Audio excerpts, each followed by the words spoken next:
Chris Barnett no longer on the UFC roster. Kind of makes sense because they cut the guy who beat him, so logically, you're going to cut the guy who lost the fight too. That fight was terrible. Basically, Hamdi Abdel-Wahab blanketing him for the entire fight.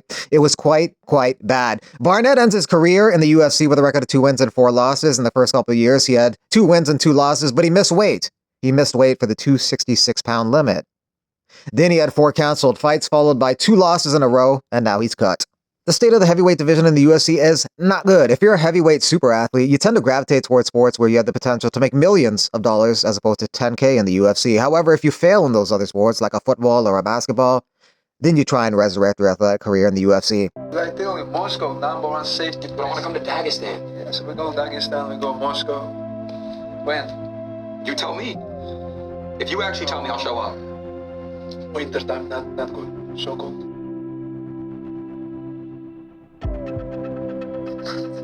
First question, ask for John Pork. They call our teammate John Pork. His nickname Charman, but I don't know, people call him John Pork. Guys, please don't call him John Pork. He's very upset. 3 days ago. So in the space of 3 days, we went through that amount of fights down. These two fighting in one championship on Sunday. They have 642 fights between them.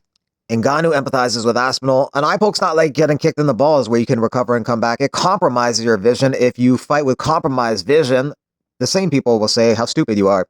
But now they just call him a coward. Kiefer Crosby was one of those guys who was brave and went out on his shield after he took an illegal knee in his last fight. He could have walked off with a DQ loss, but he decided to continue and then got TKO'd a few seconds later. He just got cut by the UFC today. He lost all 3 of his UFC fights. He was planning on quitting the sport anyways. Also cut from the UFC is Kurt Holleba. He ends his career with a record of 2 wins and 3 losses. In the UFC, his career was 2 wins and 3 losses. Former UFC fighter Godofredo Pepe was found dead in his jail cell. It was ruled a suicide. He was found unresponsive with a bedsheet around his neck. He was facing charges of kidnapping, domestic violence, assault, and unlawful confinement. Dana White says the biggest misconception about him is that he's really far right politically. That's not the case, in his opinion. I'm probably not as far right as everybody thinks I am. Everybody thinks I'm like far right. I literally, up until the world lost its mind, considered myself to be liberal. I leaned, a little left. But I would say that's probably the biggest misconception. Everybody thinks I'm like some far right, I'm not really even that political, to be honest with you.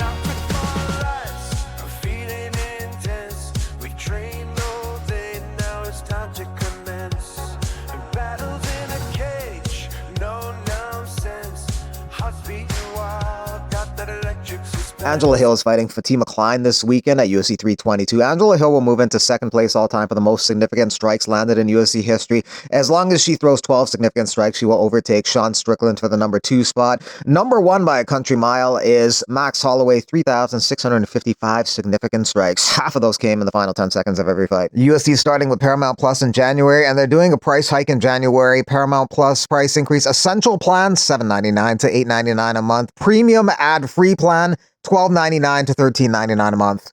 Hey, can you say that on Paramount Plus?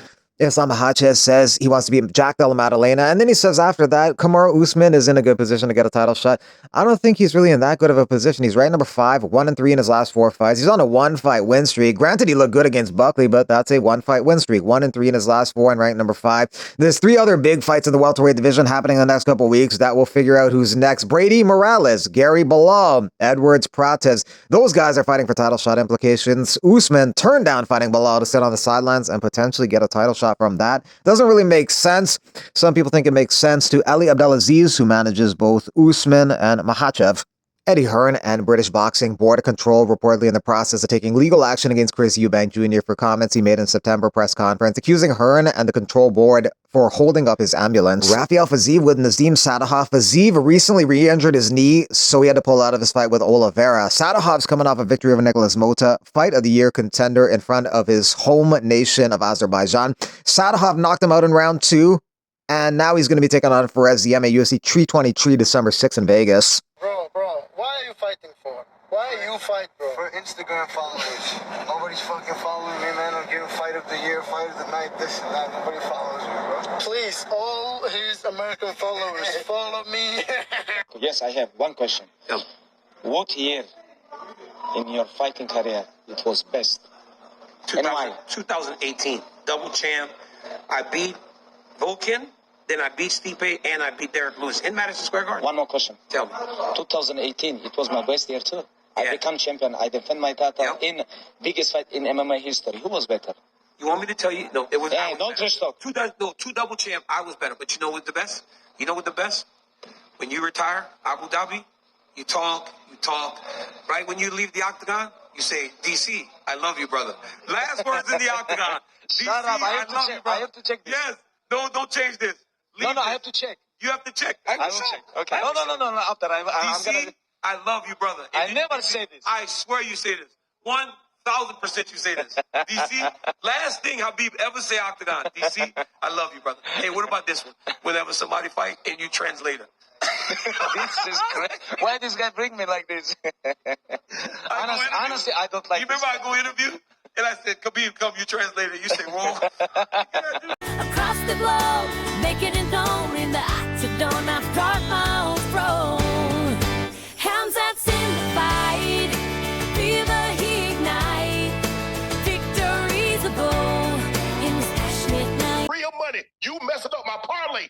That's why they call you the N-word. That's why because you suck. That's why they say you worse than Hitler. Bro, you lost me my money. What the fuck? No, there is nothing you can do to stop me from coming at you round after round with the most malicious techniques I know. By their boy Medina. So Jose Medina called me out on Twitter. Talking about UFC fighter added Cedric Dumas. And he had the nerve and audacity to say that he will take me out, put me in my place, and send me back to jail and to the streets where I belong. Jose Medina has not won a fucking fight in the UFC. And he's thinking because of my last performance that I took it on a 2 weeks notice that he think I'm just some sour pussy punk bitch. Now let me go ahead and tell you right now. I've been dealing with 3 things in my last 3 losses. Court shit. One loss was dealing with being homeless. Second loss was dealing with trying to create a family. And I was being on a fuckboy, being a hoe. The last one was being in another relationship with a person and not being real. And still doing hoe shit. So my mind was elsewhere. But now that my mind is stuck back on focus and training and not worrying about anything else, boy, please just wait. So Jose Medina, I know you've been talking, but I will sign the contract, and trust me, we can fight in Mexico. We can fight anywhere.